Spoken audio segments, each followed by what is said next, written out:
कैसे हैं आप सब लोग। उम्मीद करती हूँ कि आप सब बिल्कुल ठीक होंगे। आज मैं हाजिर हूँ आपके लिए नई कहानी लेकर। उम्मीद है आपको कहानी पसंद आएगी। सुबह सुबह माँ के जगाने पर मैं हड़बड़ा कर उठा तो मैंने देखा कि माँ बहुत रो रही थी। मैंने माँ से पूछा, माँ क्या हुआ? उन्होंने कहा कि परी की माँ इस दुनिया में नहीं रही। और यह बात बताकर माँ फूट फूट कर रोने लगी थी। मुझे भी बहुत दुख हुआ क्योंकि मैं बचपन से ही आंटी के बहुत क्लोज था। मेरी आंखों में भी आंसू आ गए। फिर मैंने मम्मा को चुप किया और कहा कि चलो माँ चलते हैं। जब हम आंटी के पोर्शन में पहुंचे तो आंटी की डेड बॉडी बीच आंगन में रखी हुई थी और नन्ही सी परी उनके पास बैठी हुई रो रही थी। वो अभी सिर्फ 8 साल की ही थी।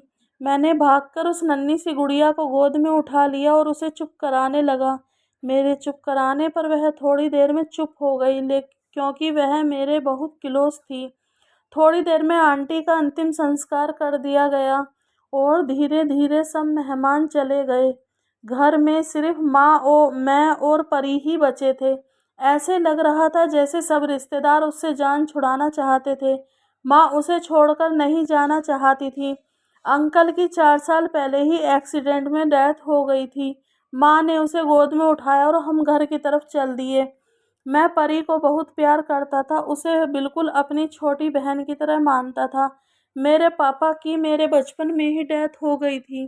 पापा की डेथ के बाद सब रिश्तेदारों ने हमें छोड़ दिया था। उन्हें डर था कि कहीं उन लोगों को हमारी जिम्मेदारी उठानी ना पड़े। रहने के लिए हमारे पास एक छोटा सा घर था जो पापा ने बहुत मेहनत से बनवाया था। उसके ऊपरी पोर्शन में अंकल आंटी रहते थे। उस वक्त आंटी और अंकल ने माँ का बहुत साथ दिया था। तभी से यह दोनों फैमिली एक दूसरे के लिए सब कुछ थी।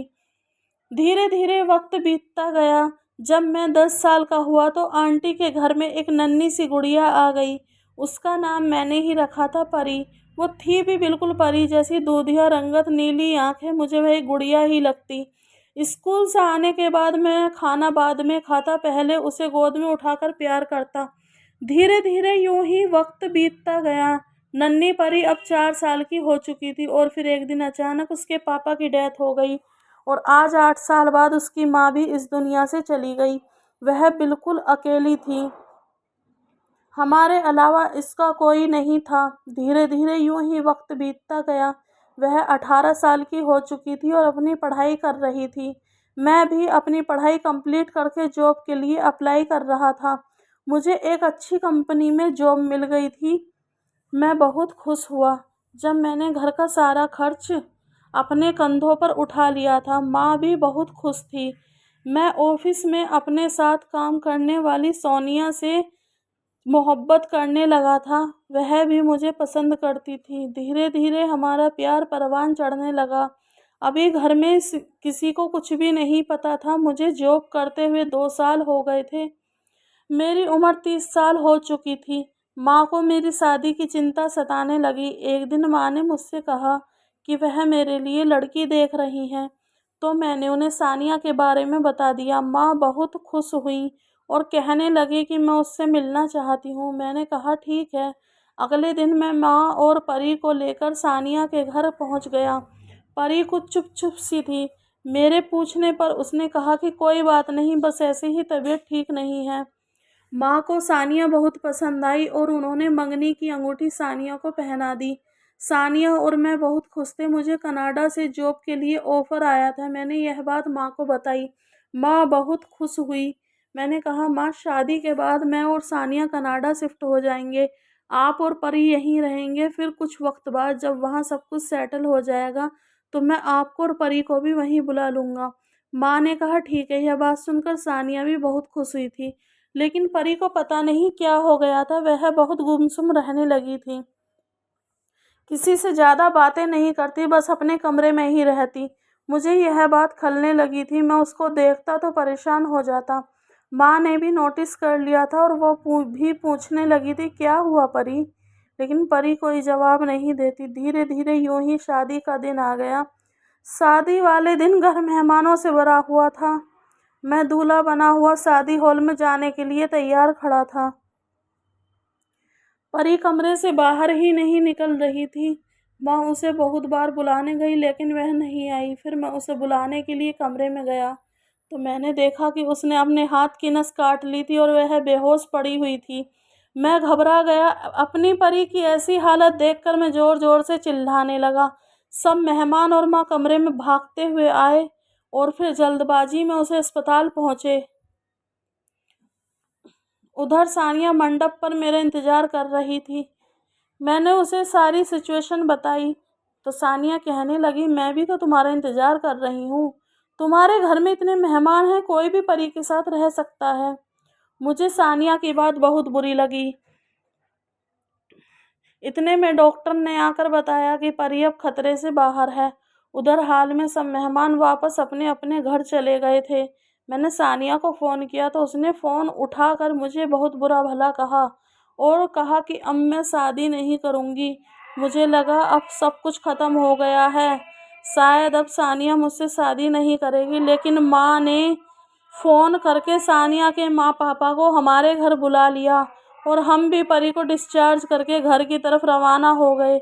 मुझे कुछ भी समझ में नहीं आ रहा था कि माँ क्या करना चाहती हैं। मैंने घर जाकर देखा तो हमारे आंगन में एक छोटा सा मंडप बना हुआ था। मैं समझ गया कि माँ क्या चाहती हैं। मैंने सुकून की सांस ली। सानिया ने मेरी तरफ देखा और गुस्से में मुंह फेर लिया। मुझे उसकी यह अदा बहुत अच्छी लगी। मैंने सोचा रात में उसे मना लूँगा और फिर से मेरी शादी की तैयारियां होने लगी। आधे घंटे बाद हम दोनों की शादी होनी थी। माँ 2 बार परी के लिए खाना लेकर गई लेकिन परी ने खाना नहीं खाया। अब मुझे गुस्सा आने लगा। मैं उसके कमरे में गया और परी को खाना खाने के लिए कहा। परी मुझे देखकर फूट फूट कर रोने लगी। मुझे कुछ भी समझ में नहीं आ रहा था। मैंने उसे अपनी बाहों में भर लिया। मैं अपनी छोटी बहन को इस तरह रोता हुआ नहीं देख सकता था।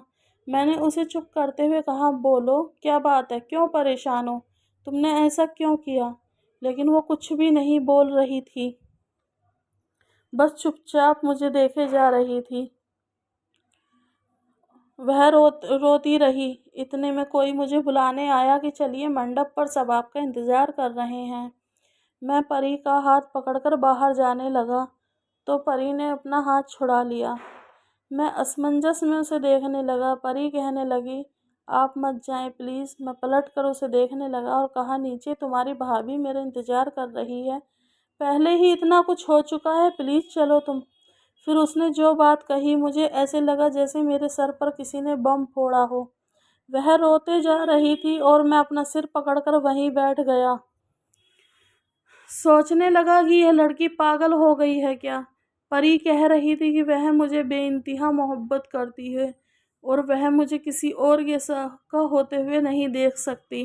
अगर मैंने सानिया से शादी की तो वह अपनी जान दे देगी और मैं बस उसे देखे जा रहा था। फिर मैंने उस परी को प्यार से समझाया, देखो परी, प्लीज़ समझने की कोशिश करो। मैं तुम्हें सिर्फ अपनी छोटी बहन मानता हूँ। मैं तुमसे पूरे 10 साल बड़ा हूँ। मैं सानिया से प्यार करता हूँ। वह नीचे मंडप पर मेरा इंतज़ार कर रही है। प्लीज़ परी, समझने की कोशिश करो। अपनी बेबसी पर मेरे आंसू बह निकले। एक तरफ वह लड़की खड़ी थी जिसे बचपन से मैंने अपनी जान से भी ज़्यादा चाहा था, अपनी सगी बहनों से भी ज़्यादा प्यार किया था, और दूसरी तरफ नीचे मेरी मोहब्बत मेरा इंतज़ार कर रही थी। इतने में माँ मुझे बुलाने के लिए आ गई। मैंने माँ को सारी बात बता दी। माँ हैरानी से परी को देख रही थी। उन्हें भी इस बात पर विश्वास नहीं हो रहा था। इतने में परी ने अपने हाथ में बंधी पट्टी खोलना शुरू कर दी। मैंने उसका हाथ पकड़ लिया और कहा, यह क्या कर रही हो तुम।